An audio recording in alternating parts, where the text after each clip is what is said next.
नमस्कार, मैं सोनिया अडवाणी और आप हैं मेरे channel the Joy of reading पर। आज मैं आपके लिए एक अनोखा वीडियो लेकर आई हूँ जिसमें मैं आपको हमारे महाकाव्य रामायण से संबंधित 4 छोटी छोटी कहानियाँ बताऊंगी।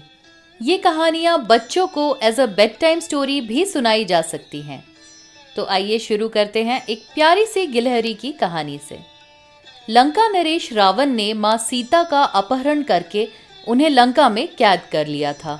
सीता माँ को वापस लाने के लिए प्रभु श्री राम को एक महासागर पार कर लंका पहुंचना था।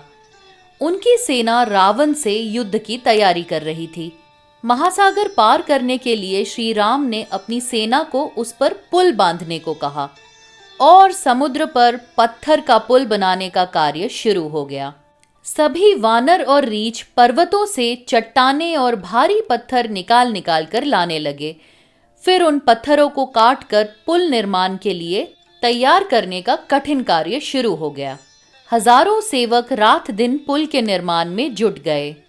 सेना के सभी वीर राम नाम लिखे पत्थर सागर में डालते जा रहे थे और पत्थर सागर पर तैर रहे थे। और प्रभु श्री राम श्री हनुमान जी के साथ बैठकर ये अनुपम दृश्य देखकर प्रसन्न और भावुक हो रहे थे। तभी वानरों ने हनुमान जी से शिकायत करी कि प्रभु, सारा कार्य ठीक से हो रहा है, पर एक छोटी सी गिलहरी समुद्र तट पर इधर उधर भटक रही है। अगर किसी के पैरों के नीचे आ गई तो दब जाएगी और मर जाएगी। तब हनुमान जी ने स्वयं ध्यानपूर्वक उस गिलहरी को देखा तो पाया कि वह गिलहरी बार बार तट की रेत पर लौटती और पुल पर जाकर अपना शरीर झाड़कर रेत गिरा देती। ये काम वो अनवरत कर रही थी। हनुमान जी तुरंत उस नन्ही गिलहरी की मंशा समझ गए। उसकी परीक्षा लेने के लिए उन्होंने उसकी पूंछ पर पाँव रख दिया। पूंछ दबते ही गिलहरी चीखी, हे राम, हे राम। ये करुण पुकार सुनकर श्री राम जी ने आकर उस गिलहरी को अपने हाथों में उठा लिया। उन्होंने गिलहरी से पूछा कि तुम यहाँ क्या कर रही हो? तब गिलहरी बोली कि प्रभु, पुल पर बड़े बड़े नुकीले पत्थर हैं। ये पत्थर आपके पैरों में चुभ सकते हैं, इसलिए मैं इन पर रेत लाकर डाल रही हूं ताकि आपकी राह कुछ आसान हो सके। मेरी भी इच्छा हुई कि मैं भी पुल निर्माण में कुछ योगदान करूं। मैं बड़े पत्थर तो उठा नहीं सकती, इसलिए बालू ले आई। आप मेरी ये छोटी सी सेवा स्वीकार करें और मुझे अपनी शरण में ले लें। राम जी ने गिलहरी की पीठ पर स्नेहपूर्वक हाथ फेरा। तभी से गिलहरी की पीठ पर धारियां पड़ गई। इस प्यारी सी कहानी से हमें ये शिक्षा मिलती है कि पूरी निष्ठा और लगन से किया गया कोई भी कार्य छोटा नहीं होता है।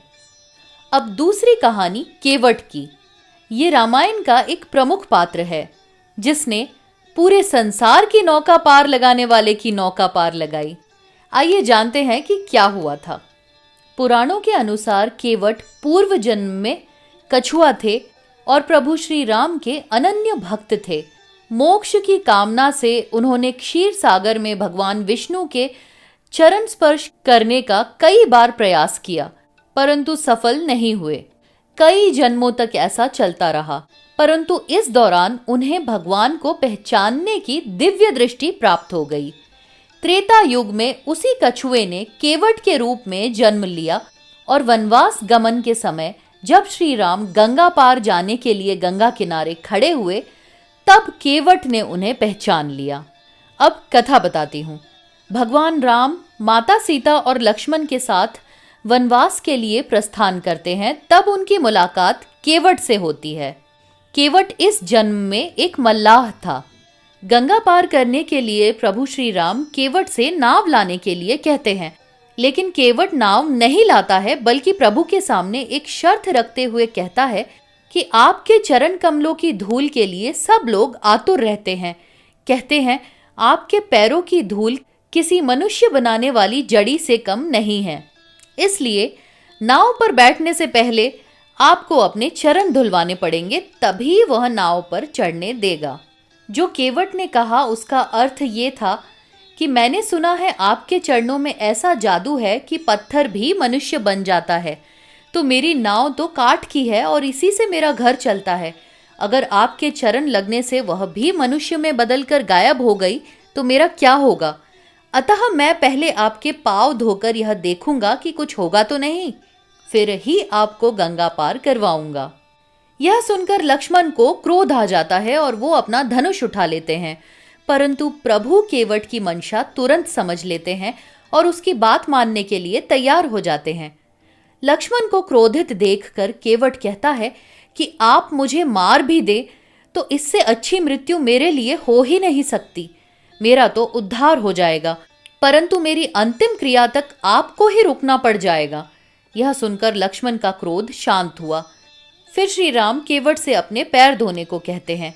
यह सुनकर केवट दौड़कर अपने घर से एक कटोरा उठा लाता है। फिर वो पैर धोने लगता है। वो प्रभु का एक पैर धोता है तो दूसरा मिट्टी में लिपट जाता है। ये देख केवट बहुत दुखी होता है। केवट का दुख देखकर प्रभु एक पैर पर खड़े हो जाते हैं, जिस कारण उनका संतुलन बिगड़ने लगता है। प्रभु की परेशानी देखकर केवट उन्हें अपने सिर पर हाथ रखकर सहारा लेने को कहता है। प्रभु जैसे ही केवट के सिर पर हाथ रखते हैं, आकाश से पुष्प की वर्षा होने लगती है। चरण धोने के बाद केवट ने वह चरणामृत अपने परिजनों और बंधुओं को बांटा और भगवान को नदी पार करवा दी। अब जब उतराई लेने की बारी आई तो केवट ने प्रभु से उतराई लेने से मना कर दिया और कहा कि प्रभु आप मुझे भवसागर पार करवा दें। थी ना कितनी प्यारी कहानी, जो हम सब की नैया को पार लगाता है। केवट ने उनकी नैया को पार लगाया, बदले में खुद को भवसागर से पार करवा लिया। अब तीसरी कथा, ये रामायण से जुड़ी लोक कथाओं में से है। बड़ी ही रोचक कहानी है। ये कहानी है श्री राम के छोटे भाई लक्ष्मण की पत्नी उर्मिला की। जन्म से ही प्रभु श्री राम के सानिध्य में ही लक्ष्मण को आराम आता था। वो एक पल को भी श्री राम को अकेला नहीं छोड़ते थे। जब 14 वर्ष के वनवास जाने का समय आया, तब भी लक्ष्मण श्री राम और सीता माता के साथ हो लिए। वो अपनी पत्नी उर्मिला को भी पीछे छोड़ गए। जंगल में पहली रात जब लक्ष्मण को नींद आने लगी तो उन्होंने निद्रा देवी को प्रार्थना की कि 14 वर्षों तक निद्रा देवी उनके पास न आए, ताकि वो अपने भाई भाभी की दिन रात रक्षा कर सके। निद्रा देवी लक्ष्मण का अपने भाई के प्रति समर्पण देखकर उनकी ये बात मान गई, पर प्रकृति के नियमानुसार किसी को तो लक्ष्मण के हिस्से की नींद लेनी होगी, ऐसा उन्होंने कहा। तो लक्ष्मण ने निद्रा देवी से अपनी पत्नी उर्मिला को जाकर यह सब बताने को कहा। निद्रा देवी ने ऐसा ही किया। तब उर्मिला ने निद्रा देवी से कहा कि लक्ष्मण जी के हिस्से की नींद भी वे उर्मिला को ही दे दें, ताकि वे बिना थके 14 वर्षों तक जग सके। इस प्रकार उर्मिला 14 वर्षों तक सोई और लक्ष्मण जी अपने भाई श्री राम की सेवा में 14 वर्षों तक जगे रहे। 14 वर्षों बाद जब श्री राम अयोध्या लौटे और उनके राज्याभिषेक का समय आया, तभी उर्मिला नींद से जगी और लक्ष्मण जी सो गए। अब एक और कहानी। ये कहानी है प्रभु श्री राम के मृत्यु की कहानी। मानव रूप में जन्म लेने वाले भगवान के सभी अवतारों का इस धरा पर एक निश्चित समय निर्धारित है। एक दिन श्री राम को ज्ञात होता है कि अब उनका वो समय आ गया है। जिसने जन्म लिया है उसकी मृत्यु निश्चित है। वे बोले, अब मेरा वैकुंठ लौटने का समय आ गया है। यमदेव आए और मुझे ले जाए।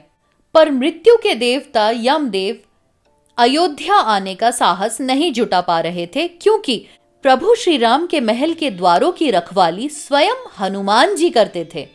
तो यमदेव को अब अंदर प्रवेश कैसे दिया जाए? श्री राम ने हनुमान जी का ध्यान बटाने के लिए एक तरकीब निकाली। उन्होंने महल के फर्श की एक दरार में अपनी अंगूठी गिरा दी और हनुमान जी से उसे लाने को कहा। हनुमान जी ने अपना आकार सूक्ष्म किया और उस दरार में घुस गए, जहां जाकर उन्हें पता लगा कि वो तो नागलोक तक ले जाने वाली एक सुरंग का रास्ता था। वहां हनुमान जी नागों के राजा वासुकी से मिले और उन्हें अपने आने का प्रयोजन बताया। वासुकी हनुमान जी को नागलोक के बीचों बीच ले गए, जहां अंगूठियों का एक पहाड़ था। हनुमान जी सोच में पड़ गए कि इतनी सारी अंगूठियों में से वो प्रभु की अंगूठी कैसे खोजेंगे। फिर उन्होंने एक अंगूठी उठाई और इत्तेफाक से वो प्रभु श्री राम की ही अंगूठी निकली। हतप्रभ हनुमान जी ने एक और अंगूठी उठाई, वो भी प्रभु श्री राम की ही निकली। असल में वो सारी अंगूठियां एक जैसी ही थी। हनुमान जी सोच में पड़ गए कि इसका क्या अर्थ हो सकता है। तब वासुकी ने हनुमान जी को जन्म और मृत्यु के चक्र के बारे में समझाते हुए कहा कि पृथ्वी लोक में जो भी आता है उसे एक दिन अपना सब कुछ छोड़कर वापस लौटना होता है। वे आगे बोले कि जब जब प्रभु श्री राम के अवतार का समय पूरा होता है तब तब उनके हाथ से अंगूठी गिरती है और यहाँ चली आती है। अब तक न जाने कितनी बार उनकी कई अंगूठियां यहाँ आ चुकी हैं और आगे भी आती रहेंगी। अब हनुमान जी समझ चुके थे कि प्रभु श्री राम ने जानकर उन्हें भटकाया ताकि यमदेव अयोध्या में प्रवेश कर सके। वे अब ये जान गए थे कि भगवान तो हर युग में आते हैं और फिर चले भी जाते हैं, और अब वो जब अयोध्या पहुंचेंगे तो श्री राम जी लोप हो चुके होंगे। तो फ्रेंड्स, आई होप आपको मेरा ये प्रयास पसंद आया होगा। अगर आया हो तो चैनल को सब्सक्राइब कर लीजिएगा। मैं आगे भी अलग अलग तरह के वीडियोस बनाने का प्रयत्न करती रहूँगी। जल्द लौटूंगी। नमस्कार।